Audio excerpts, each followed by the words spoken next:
이거는 결국 두 사람이 한계 대체율이 똑같지가 않아서 그래. 예? 두 사람의 한계 대체율이. 똑같아 버리면요. 똑같은 양을 교환해 줘야 돼. A라는 사람이 X를 하나 포기하면 Y를 내가 3개를 얻기를 원했다. 그럼 두 사람이 똑같다면 어때요? 그 사람도 그 비율로 딱 해줘야 그 사람 만족을 유지할 수 있는데 똑같지가 않은 거지. 왜냐하면 요 기울기랑 요 기울기랑 다르잖아. 한계 대체율은 무차별 곡선의 기울기라 그랬죠? 다르죠? 분명히? 그러다 보니까 이러한 교환의 계약 관계로 인해 가지고 한 사람의 효용을 감소시킴이 없이도 한 사람의 효용이 증가하는 파레토 계산을 나올 수가 있는 거지. 따라서 여기로 가면 파레토 계산이 발생. 요거는 같은 논리로 또 해볼까요? 그러면 이제는 B가 좋아지는 쪽으로 가볼게요. 여기로 가보면 어떨까요? 여기를 우리가 H점이라고 해볼게요. 이 점에서 여기로 가면 A라는 사람은 원래 X를 요만큼 포기한 대신에 Y를 요만큼 얻더라도 무방한 거였잖아. 한계 대체율이 이거였거든. 이걸 중심으로 이렇게 십자가 그려보면 안다 그랬죠. 근데 B라는 사람 입장에서는 효용이 더 증가하고 있다는 거죠. 이렇게.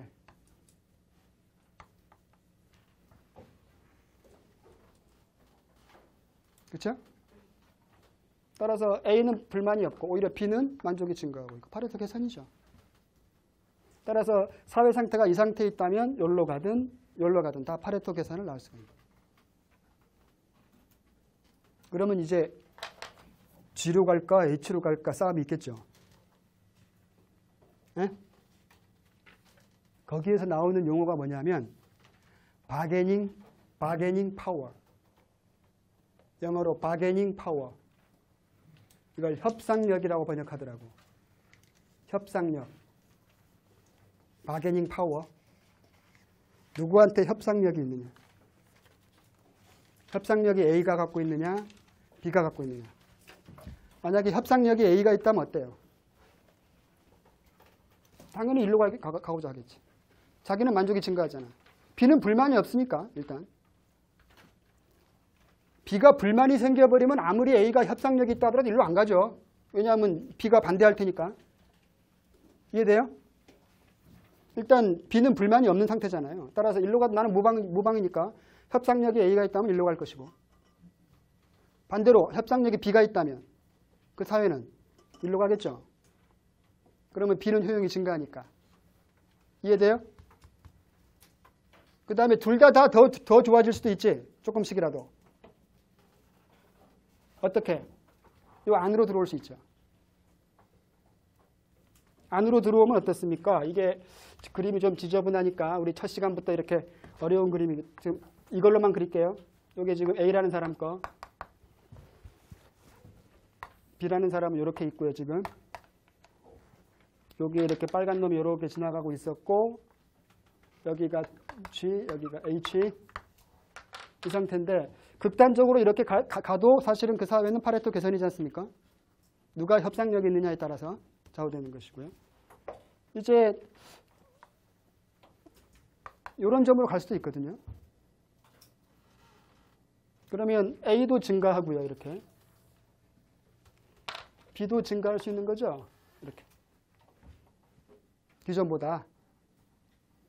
A라는 사람 입장에서도 요점보다는 요점이 더 원점에서 멀리 있는 무차별 곡선이고요. 오히려 지금 B는 원점이 이쪽이니까 일로 갈수록 원점에서 멀리 떨어지는 거잖아요. 그죠? 따라서 두 사람 다 효용이 조금씩 증가하는 거지. 이 상태도 괜찮죠. 두 사람 모두가 찬성하겠죠.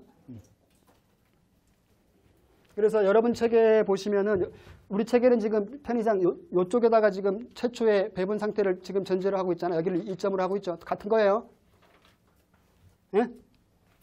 저는 오히려 이쪽에서 이렇게 설명하는 게 그림 그리기 편해가지고 한 거고. 그러면 우리 책에 이렇게 노랗게 색칠해져 있잖아요. 이렇게. 노랗게. 그죠? 거기다 이렇게 하셔가지고 핵이라고 적어주세요. 핵. 영어로는 코어라고 합니다. 핵. 요 노랗게 칠해진 부분. 거기를 핵이라고 불러요. 우리 책에는 안 나와 있습니다. 원래 있는 용어예요. 따라서 이렇게 정의를 내릴 수 있는 거죠. 결론으로 최초의 배분 상태가 이 계약 곡선상에 있지를 못하고 실현 가능한 배분 내에 존재한다. 이런데 어딘가에 이 계약 곡선상에 있지 못하고 그런 상태에서 이렇게 핵이 존재할 수가 있다는 거죠.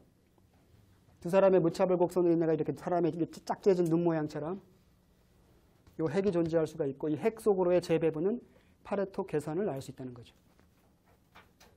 파레토 계산. 그러니까 아무튼 요 점에서 출발했다면 1로 가든 1로 가든 1로 가든 1로 가든 그 다음에 요 극단적으로 이 선상으로 가든 무조건 파레토 계산을 나올 수 있다는 거죠. 오케이?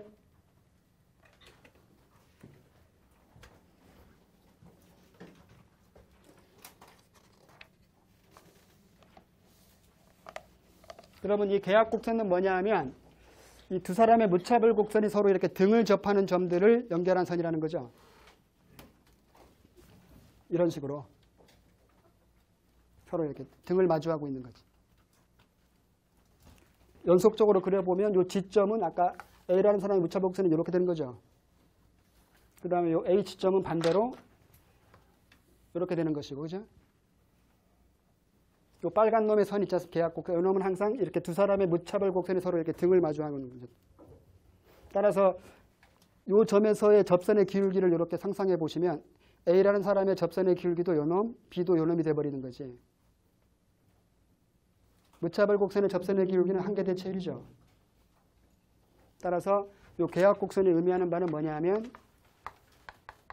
A라는 사람의 한계대체율과 B라는 사람의 한계대체율이 서로 일치하는 점들을 이은선이라는 거죠. 계약 곡선 자체가. 아까 요 점에서는 일치하지 않았죠. 이게 이퀄이 아니었죠. 왜냐하면 A는 요 기울기인데 B는 요 기울기라는 거지. B가 더 크죠. 하지만 이런 점들은 다 똑같죠. A 입장에서나 B 입장에서 다 요 기울기잖아. 그렇죠?